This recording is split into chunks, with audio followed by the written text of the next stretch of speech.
এ কি, আপনি এখানে? কি ব্যাপার? একটা দরকারে এলাম। ভালো আছেন দিদি? দিদি? আমি আপনার দিদি হলাম কবে থেকে? আগে তো আপনি আমাকে ম্যাডাম বলে ডাকতেন। তখন তো আপনি আমার কলিগ ছিলেন, এখন তো সেই সম্পর্কটা আর নেই। আর তাছাড়া বয়সে তো আপনি আমার দিদিরই মতন। যাকে কি দরকার আছে বলুন তো, আমি এক্ষুনি বেরোবো। আপনি কি এই ভাইটাকে ক্ষমা করতে পারেন না দিদি? ক্ষমা? হ্যাঁ। কিসের ক্ষমা? নিজে অপকর্ম করে আপনার ঘাড়ে দোষ চাপাতে চেয়েছি। আপনার নামে কত কথা বলেছি দিদি। হ্যাঁ বলেছেন তো, কিন্তু তাতে তো আমার ক্ষতি করতে পারেননি। না, উল্টে ক্ষতি আমারই হয়েছে। অন্যের ঘাড়ে দোষ চাপিয়ে কি নিজের অপকীর্তি ঢাকা যায় দিদি? যাকে বোধটা যে আপনার হয়েছে তাই জেনে খুশি হলাম, কিন্তু আজকে আপনার কথাগুলো এরকম বেসুরো বেসুরো লাগছে কেন বলুন তো? দিদি, এতদিন আপনার সঙ্গে যে ব্যবহারটা আমি করেছি। দাঁড়ান দাঁড়ান, সেসব অনেক দিন আগেই চুকে বুকে গেছে। এখন কি দরকার এসছে তাই বলুন, আমাকে এক্ষুনি বাড়ি ফিরতে হবে। দিদি, আপনি আমাকে বাঁচান দিদি। 3 মাস হলো সাসপেন্ডেড হয়ে আছি, মাইনে করে কিচ্ছু পাচ্ছি না, সংসার চালাতে পারছি না দিদি। আবার 2টো ছেলে মেয়ে স্কুলে পড়ে, কি করে মাইনে দেবো কিচ্ছু বুঝতে পারছি না। আপনি আমার বাঁচান দিদি, আপনি আমার বাঁচান। আমি কি করব? আপনি পারেন দিদি। আপনি যদি সুপার কামার হয়ে একটু বলেন, আপনার কথা সুপার শুনবে। দিদি আমি কথা দিচ্ছি দিদি, আমি কোনোদিন এ কাজ করবো না, আমি কথা দিচ্ছি। আমি পা হাতে কথা দিচ্ছি দিদি। কি আরে পায়ে ধরছেন কেন? না না, পায়ে ধরবেন কেন? ছি, আরে আমি তো আপনার নামে কোনো কমপ্লেন করিনি। ওষুধ চুরি করার সময় আপনি হাতে নাতে ধরা পড়েছেন, পরে সে দোষ আপনি আমার ঘাড়ে চাপিয়েছেন। দিদি আমি অন্যায় করেছি দিদি।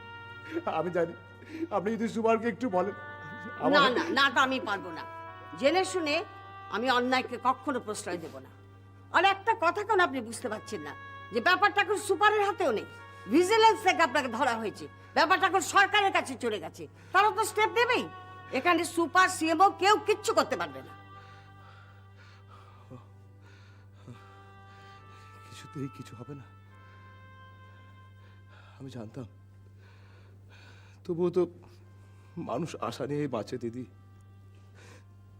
ঠিক আছে, আপনার দেরি হয়ে গেল,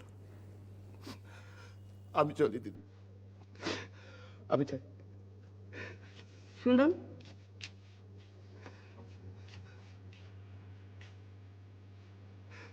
আপনি কি অন্য কিছু করার চেষ্টা করছেন? দিদি, আপনি কি চাকরি বাকরির কথা বলছেন? আপনি তো জানেন চাকরির কি আকাল। আর তাছাড়া একবার চুরির দায় যার চাকরি চায়, সেই কখনো চাকরি পায় দিদি? না, শুধু চাকরি বাকরির কথা কেন বলবো, অন্য কিছু তো করা যায়। এই ধরুন কোনো ব্যবসা ট্যাবসা। আপনার ছেলে মেয়েদের কথা তো ভাবতে হবে। দেখুন, মানুষই ভুল করে, আবার শুধরেও নেয়। পুরনো সবকিছু ভুলে নতুন করে জীবনটা শুরু করুন। ব্রজলালদের পেছনে ঘুরে ঘুরে লাভ কি? নিজে কিছু করে বাঁচুন, ভালোভাবে বাঁচুন। আমি তো আপনার জন্য কিছুই করতে পারলাম না, তবে আর্থিক যদি কিছু সাহায্যের দরকার হয়, আপনার ছেলে মেয়েদের মুখ চেয়ে বললাম। ঠিক আছে দিদি, আমি যাই।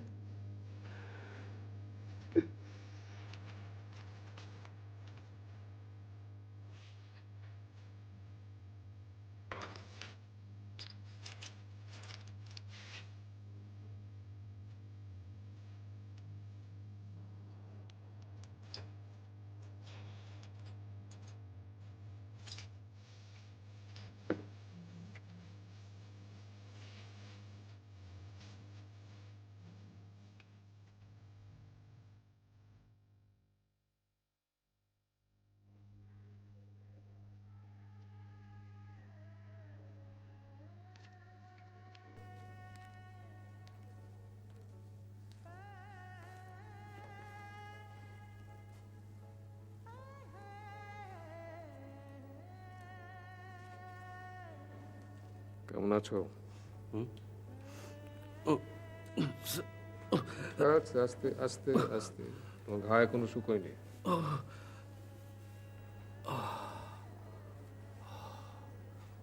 ব্যথা আছে, যন্ত্রণা আছে? অল্প।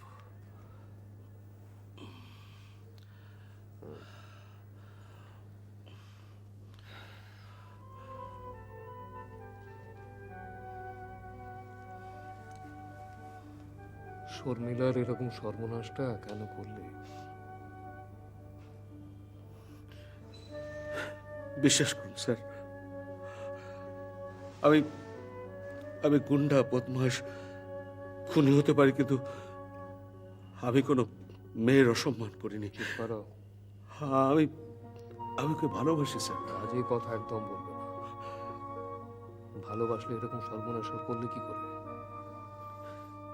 তুমি তো জেলের ঘানি টানবে, ওই মেয়েটার কি হবে সেটা ভেবে দেখেছো একবার? বাচ্চাটার কি হবে? এরকম মা এরকম বাচ্চাকে যে আমাদের সমাজ মেনে নেয় না, সেটা তুমি জানো না? এখন যদি পুলিশে রিপোর্ট করে, রেপ কেসের আসামি হিসেবে তোমাকে কত বছর জেলের ঘানি টানতে হবে, সেই সম্বন্ধে তোমার কোনো ধারণা আছে? তাই করুন স্যার, আমাকে আমাকে জেলেই পাঠিয়ে দিন। জেলের গানই আমার কাছে ঠিক। সালা খাটবো, খাবো, কোনো ঝামেলা নেই, লেটা চুকে যায়। স্যার স্যার বিশ্বাস করুন, সালা ছোটবেলা থেকে সালি আমাকে পাত্তা দিত না,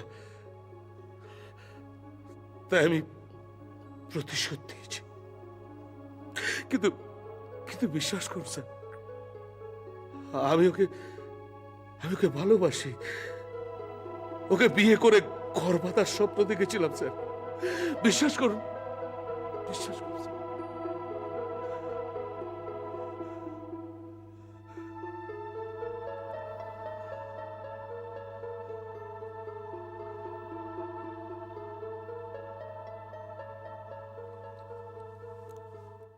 এই নিন ম্যাডাম, পুরো এই 1.5 লাখ টাকাই আছে। আপনি নিজে একটু গুনে নেবেন। হ্যাঁ সিল করা বান্ডিল আছে তো? হ্যাঁ হ্যাঁ, আমি ব্যাংক থেকে তুলে সোজা আপনার এখানে এসেছি। তবে টাকা পয়সার ব্যাপার তো, নিজের হাতে গুনে নেওয়াটাই ভালো। আচ্ছা, একটা কথা জিজ্ঞেস করব, আপনি নিজে যে চেয়ে টাকাটা দিতে এলেন কেন?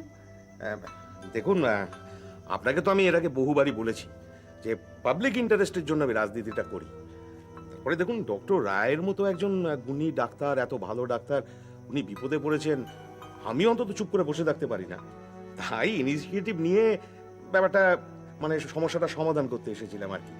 কিন্তু ম্যাডাম, ওই তিথি মিত্র দাদা সমীরণ মিত্রর সাথে ডিলটা কিন্তু আপনি ফাইনালাইজ করেছেন। তা করেছিলাম, কিন্তু টাকাটা কিন্তু হ্যাঁ। আমি আপনাকেই দিয়েছিলাম। টাকাটা আমি পাওয়ার সাথে সাথেই সমীরণ বাবুকে দিয়ে দিয়েছি। কত টাকা দিয়েছিলেন? ম্যাডাম দেখুন, পাস্ট ইজ পাস্ট, কেন মিছিমিছি পুরনো কাসুন্দি ঘাটছেন বলুন তো? যা হবে তো তা হয়ে গিয়েছে। দেখুন, একটা কথা যে টাকাটা আপনার ফেরত পাওয়ার কথা, আপনি ফেরত পেয়ে গিয়েছেন, তাই তো? ব্যাস, গল্প শেষ। মাঝখান থেকে আমার ওই খাটাখাটনি আর হয়রানিটাই সার হলো আর কি। আপনি বললেন আপনি পাবলিক ইন্টারেস্টের জন্য কাজ করেন, তো এটুকু হয়রানি তো আপনাকে সহ্য করতেই হবে। হ্যাঁ। কিন্তু আমার একটা ব্যাপারে খটকা লাগছে, যে আপনি নিজে টাকাটা দিতে এলেন কেন? হ্যাঁ, এটা একটা খুব ভালো প্রশ্ন করেছেন।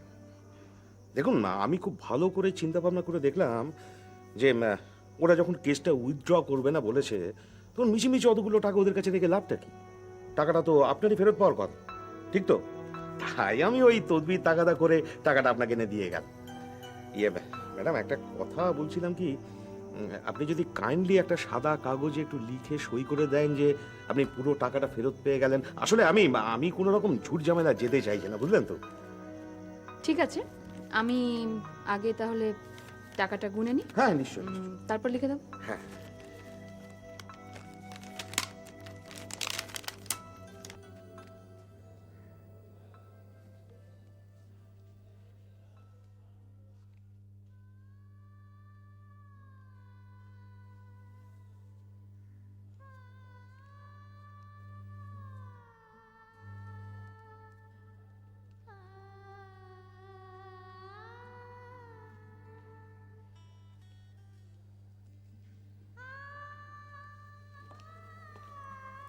মাসমা কেমন আছেন এখন? আছি যেমন থাকি। চেক আপ করবে তো? হ্যাঁ, প্রেশারটা একটু চেক করবো। সিস্টার, বেশ। আপনার মুখটা বড্ড শুকনো দেখাচ্ছে। বয়স হয়েছে, এখন তো সবই শুকিয়ে যাওয়ার কথা। তাছাড়া এই চার দেয়ালের মধ্যে থাকতে থাকতে মনটাই বোধহয় শুকিয়ে আসছে। যাকে আমার কথা থাক, তোমার কথা বলো, তুমি কেমন আছো? ভালো আছি। আর শুভ্রাংশু, নক্ষত্র, ওরা? নক্ষত্রকে আমি তো মনে হয় এক যুগ দেখিনি। শুভ্রাংশু আসে না বড় একটা। হ্যাঁ, আসলে ভীষণ চাপ পড়েছে তো এখন। আমি বলবো আপনার কথা। না না, কাজের ক্ষতি করে আসার কোনো দরকার নেই। ছাড়া মাসিমাকে তো আর ভুলে যাবে না সে। না না, কি বলছেন আপনি? তাছাড়া শুভ্রাংশুদা প্রায়ই আপনার কথা বলেন। স্যার 160/100। ঠিক আছে, আপনি এখন যান, আমি একটু পরে আসছি। ওকে। আচ্ছা, লুকিয়ে টুকিয়ে বেশি জল টল খেয়ে ফেলছেন না তো? ও না বাবা, তাই আবার করি নাকি? শুধু শুধু তোমাদের বিপদে ফেলা। ব্যাস ব্যাস, ওটি করবেন না, তাহলেই দেখবেন আপনি ভালো থাকবেন। আচ্ছা সম্বুদ্ধ, তুমি আমার একটা কাজ করে দিতে পারবে? হ্যাঁ হ্যাঁ, নিশ্চয়ই, আপনি বলুন না। আমার ছেলে কিংবা ছেলের বউকে একবার একটু খবর দিতে পারবে? আমার সঙ্গে যেন এসে দেখা করে। আপনি দেখা করবেন ওদের সঙ্গে? হ্যাঁ, দেখা করব বলেই তো বলছি খবরটা পাঠাতে। ওরা তো প্রায় ফোন করে আপনার খোঁজ খবর নেয়। আপনি ওদের সঙ্গে দেখা করেন না বলে ওরা বড় দুঃখ করেন। একটা কথা বলবো মাসিমা আপনাকে, আপনার ছেলে যখন এত করে বলছেন তখন বাড়িতেই ফিরে যান না, ওদেরও ভালো লাগবে। আর আপনার বাকি দিনগুলো। তা আমার বাড়ি নয় সম্বুদ্ধ, ওটা দীপুর বাড়ি, আমার কোনো বাড়ি নেই। মাসিমা, আজ তাহলে আসি। আর শুভ্রাংশু দেখে আপনার কথা আমি বলবো। সম্বুদ্ধ, নক্ষত্রর কথা তো কিছু বললে না তুমি? স্যার স্যার স্যার ভালোই আছে। আমায় মিথ্যে বলছো? আমি জানি ওর নিশ্চয়ই একটা কিছু হয়েছে। কি হয়েছে ওর সম্বুদ্ধ?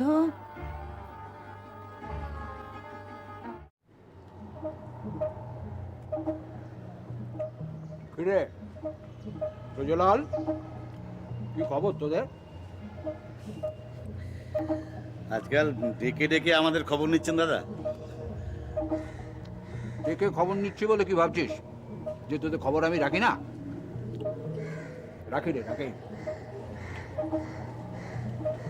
সমস্ত খবর আমি রাখি। তুই কবে, কোথায়, কখন ওই মদন ঘোষদের সঙ্গে কি আলোচনা করছিস সব খবর আমি রাখি। এটা আপনি কি বলছেন দাদা? কি আলোচনা করেছি মদন ঘোষের সাথে? ইয়ার ওই তো ওদের পার্টি আমাদের হসপিটালে ইউনিয়ন তৈরি করলে তোরা সব দল মিলে তাতে জয়েন করবি। কি রে, চুপ করে আছিস কেন? কথাটা ঠিক বলেছি? সে আমরা অন্যায়টা কি করেছি? আপনি তো আমাদের জন্য কিছু করছেন না। ও তো নির্মলদার ব্যাপারটাই, তার জন্য আমরা আপনার পেছনে কতবার ঘোরাঘুরি করেছি, আপনি কিচ্ছু করেননি। কি করব? কি করব? ওই নির্মল বাবুর জন্য আমি ম্যানেজমেন্টের কাছে অ্যাপিল করব? সেটা সম্ভব না। কেন সম্ভব না? তার কারণ নির্মল বাবু চুরি করতে গিয়ে হাতে নাতে ধরা পড়েছে। কাজে একটা চোরকে আমাদের পার্টি কখনো শেল্টার দিতে পারে না। ও, নির্মল দেখালি একাই চোর না, আর সবাই যুধিষ্ঠির। যাক, আর সবাই চোর কি চোর নয় সেটা তুই আমি জানলে সেটা বিচার্য বিষয় না, কারণ তারা কেউ ম্যানেজমেন্টের কাছে ধরা পড়ে, কাজেই তাদের অপরাধ প্রমাণিত নয়। ও, যারা ধরা পড়ে তারা সব চোর, আর যারা ধরা পড়ে না তারা সাধু। ইয়েস, সাধু। সে কথায় বলে না, চুরি বিদ্যা মহাবিদ্যা যদি না পড়ি ধরা, যতক্ষণ না প্রমাণিত হচ্ছে যে সে চোর ততক্ষণ কিচ্ছু সাব্যস্ত হয় না। সেটা অবশ্য আপনি ঠিকই বলেছেন দাদা। মানে আমাদের চোখের সামনে তো কত চোর ঘুরে বেড়াচ্ছে দাদা। বাহ, খুব সুন্দর বলি তো কথাটা। বাড়িতে ভালো আয়না আছে? একবার একটু মুখটা দেখিস। না দাদা, আপনার বাড়িতে যেমন ভালো আয়না আছে সেরকম ভালো আয়না আমার বাড়িতে নেই। ওই খারাপ আয়নার সামনে আমি নিজের চেহারাটাকে দেখি, হ্যাঁ, দেখে বুঝতে পারি যে আমরা একটা চোর, চিটিংবাজ, জালি। কিন্তু যেসব লোক পবিত্র মুখ করে ঘুরে বেড়ায়, সাধু সেজে ঘুরে বেড়ায়, তারা যে কত বড় একটা জালি লোকের ধারণা নেই। তোকে সব কথাগুলো কে বলেছে? মদন ঘোষ? না দাদা, সব আপনার কাছ থেকে শেখা। মদন ঘোষের সাথে তো আমি ওই 3-4 দিন কথাবার্তা বলেছি, কিন্তু আপনি এই কয়েক মাসের মধ্যে মদন ঘোষের সাথে কত রকম মিটিং করেছেন বলুন তো? দেখা, আমাকে পলিটিক্স করতে হয়, কাজে অপোনেন্ট পার্টির লোকেদের সঙ্গে যোগাযোগও রাখতে হয়। সব সময় সবাইকে তার শত্রু ভাবা যায় না। যাকে সেসব কথা ছাড়।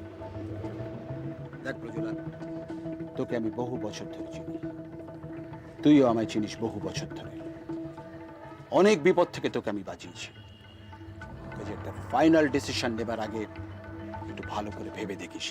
আর হ্যাঁ, ওই মদন ঘোষ আমার নামে নানা রকম কথা রটিয়ে বেড়াচ্ছে, তার সবগুলোকে সত্যি বলে ভাবিস না। কি হলো, কি দেখছিস অমন করে? না দাদা, দেখছি না, ভাবছি। কি ভাবছি মিথ্যেটা কে বলছে, মদন ঘোষ না আপনি?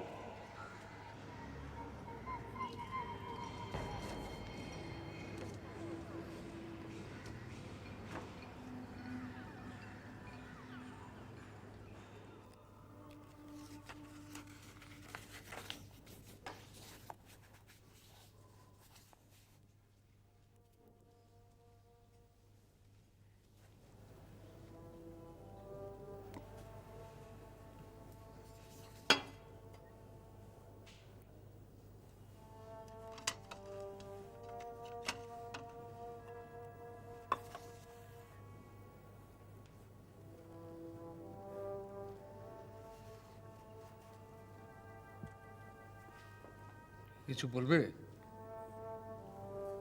হ্যাঁ দাদা, কাল আমি চলে যাব। কোথায় যাবে? বাড়িতে।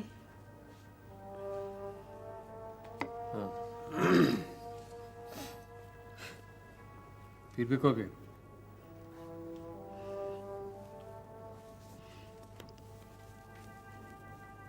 কতদিন আর আপনাদের বোঝা হয়ে থাকবো ভাবছি, আর আসবো না ফিরে।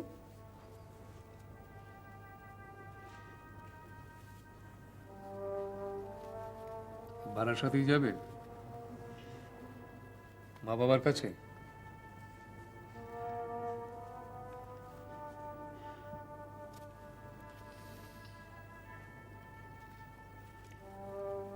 দুলালের সঙ্গে আমি কথা বলেছিলাম,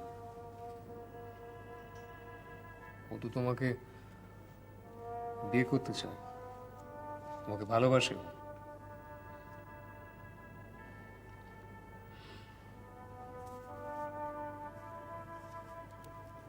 তার উপর কি করে ভরসা করব বলুন দাদা? একবার নয় প্রাণে বেঁচে গেছে, বারবার তো আর বেঁচে আসবে না।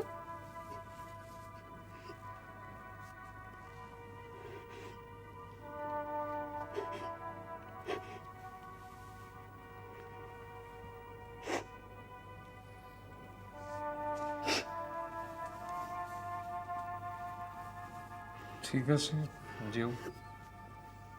টাকা পয়সা যা লাগবে বলো, আমি দিয়ে দেবো। আর যদি অন্য কিছু দরকার হয়, মানে আমি কি বলছি তুমি বুঝতে পারছো?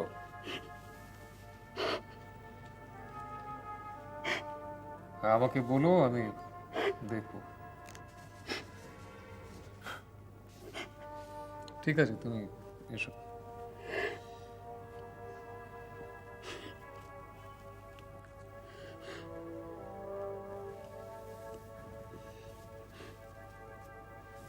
দাদা, আর একটা কথা বলি, বলো। বৌদিকে এবার আপনি ঘরে নিয়ে আসুন দাদা, তা না হলে আপনার একা একা খুব কষ্ট হবে। ঠিক আছে, ঠিক আছে, তুমি যাও।